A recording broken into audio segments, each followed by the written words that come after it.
Howdy everybody, Steve here, KM9G. Today we're going to take a look at the GM-30, but not this GM-30.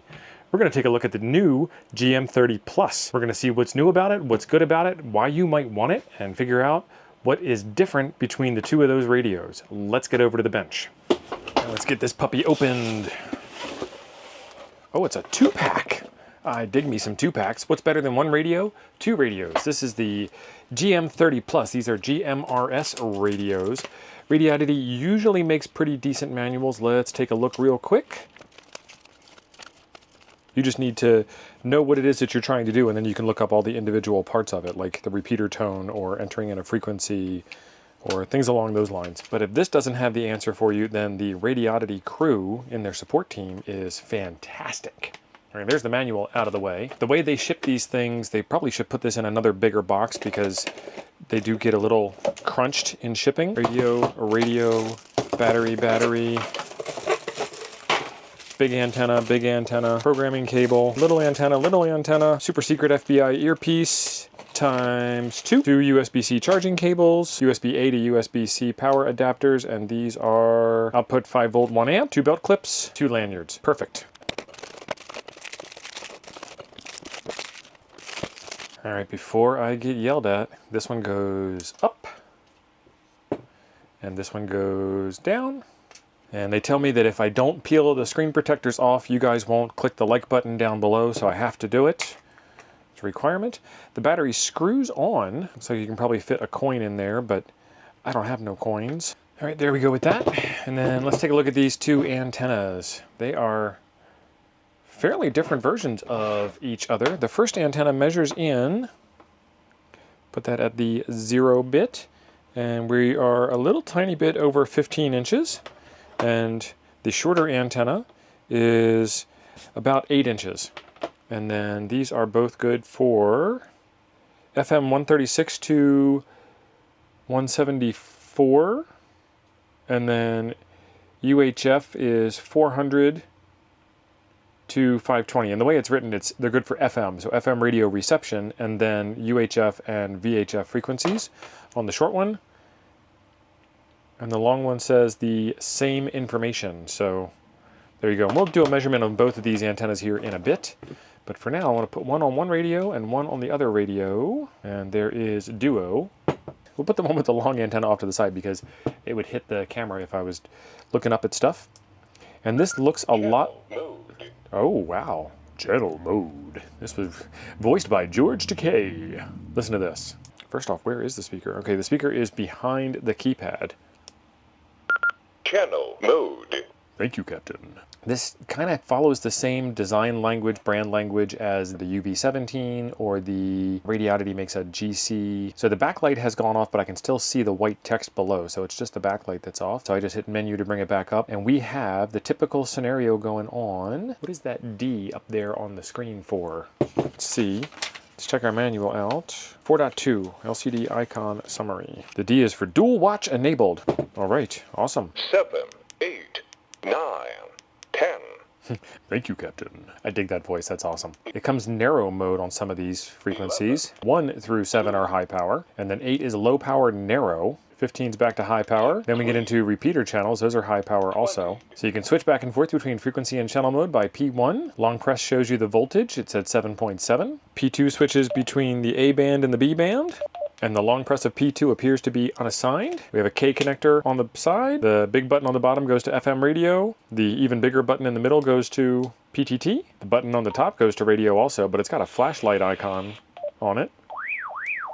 Long press the flashlight button and you get a siren, but it looks to me like the flashlight thing is covered over so that there ain't no flashlight thing. And then some of the models have a flashlight on the bottom and that is also covered over. So no light, even though you have a light button. And they do that from time to time. Like they buy 1 million of these buttons here with this light indicator on it.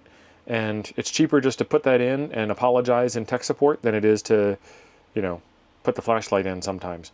So you don't get a flashlight with this one. No torch. Let's take a look at the menu. Oh, I'm digging this. The menu is laid out in groups. So GNSS is GPS. Let's see if we can turn that on. Enter. So I've turned it on, and now it's got a little GPS icon up there. Time zone, you can set your time zone. It's set to +8 now. GPS mode is GPS, BDS, or GPS and BDS. So it depends on what country you're in as to how you're doing that.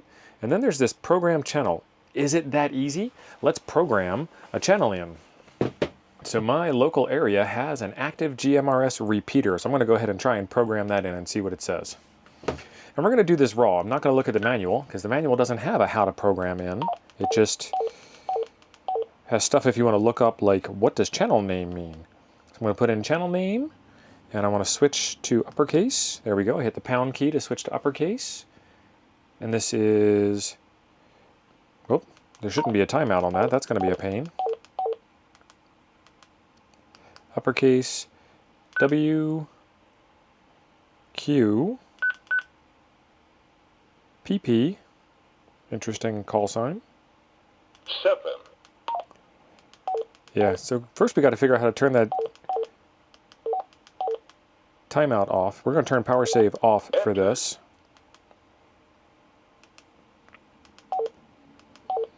And see if that was it. Channel name, uppercase, W, Q, P,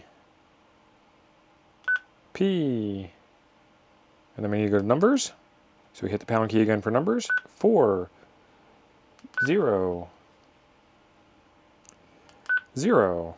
And then we hit menu for OK, and it's been saved.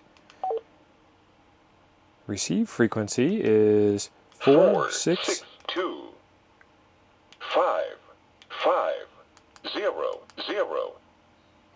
Enter. Is there an offset?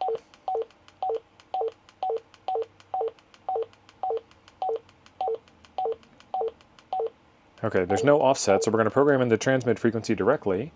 It defaulted to 4677, but that's not where I want it to be. And I just lost my setting, so that is not... The power save wasn't the setting I was looking for.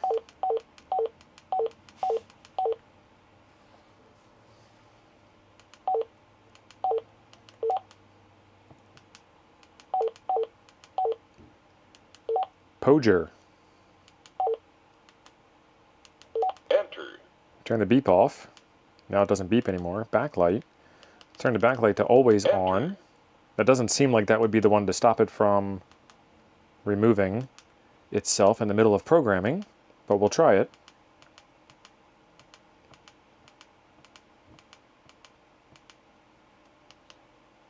There's a reset button. All right, channel name. Let's program this in a third time, or is this a fourth time now?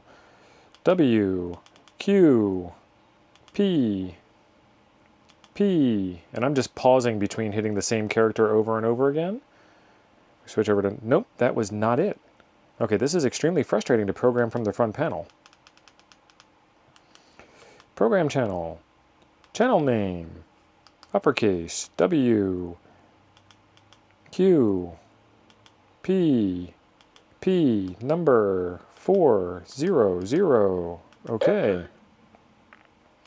RX frequency 4, 6, 2, 5, 5, 0. Enter.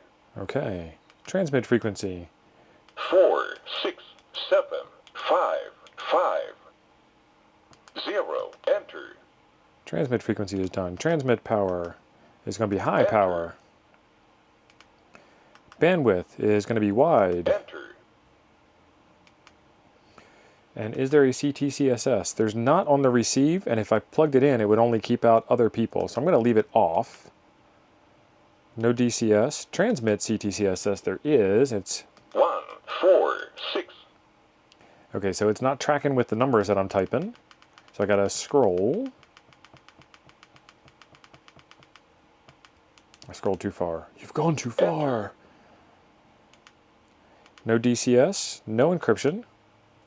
I'll leave that off. Signaling. I don't know what signaling is, and I can't check right now because I'll lose my thing. Channel MDF, and we're going to do the name instead of the frequency. So that's what you display on the screen when you're in channel mode. Speaker mute should be QT or QTD TMF. I don't know what those two are either. Scan add is on. Yep, I want to see that scan. Busy lockout, we'll leave that off for now, but you can turn that on. Channel memory, save it to channel 100. Enter. Because it didn't save at the highest, it didn't show me the next available, whatever, the next available channel. Okay, and there is the repeater that I programmed in. And it works. All right, that's the repeater tail that we got back. So I am able to successfully program it from the front panel, but that timeout is impossible. So if I had a question, I couldn't look it up in the manual to figure out how to answer that question. How do you switch from lowercase to uppercase? Let me go look. Nope, not enough time. So hopefully they'll get that fixed in an upcoming firmware. You can program these things from the computer. However, you shouldn't have to program it from the computer. And y'all know me, I can be pretty quick at times, and I was getting a little cut off there from time to time. But let's keep on moving. So I did program that in to display a channel name, and instead of showing the channel name, it's showing the channel number. Let's see. Radio setting. What is Poger? It's off, whatever it is.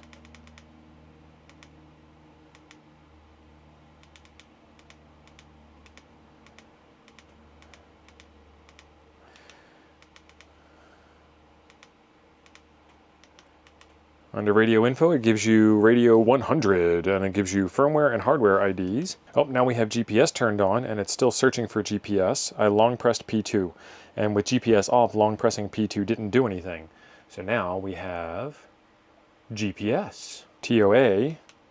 What is TOA? Okay, TOA is disable or activate the TOA function. TOA, transmission overtime alarm, will start tell you when you've been talking too long. And then TOT just shuts you off when you've been talking too long. So the TOA is a new feature to me. I haven't seen that before. So there's a big warning for you. Channels 8 through 14 are low power transmission and power switching is prohibited. So just be aware of that when you're programming something in and it ain't working for you the way you want. And the beauty of having two of these is I can do a radio transmit and receive test for y'all, and I don't need to ever change the camera because I'll be transmitting from one and receiving on the other. Let's do that. As soon as the repeater stops being busy. WRNY 996 doing a radio check. WRNY 996 doing a radio check. 1, 2, 3, 4, 4, 3, 2, 1. End of radio check. WRNY 996 doing a radio check. 4, 3, 2, 1. 1, 2, 3, 4. Check, check, check. WRNY 996 clear. The repeaters work, and now it's time to check power output levels. This is the Shorecom SW102, and it is good for frequencies above 2 meters. 2 meters and above, and we are above 2 meters. I need some adapters to go from a radio to test device.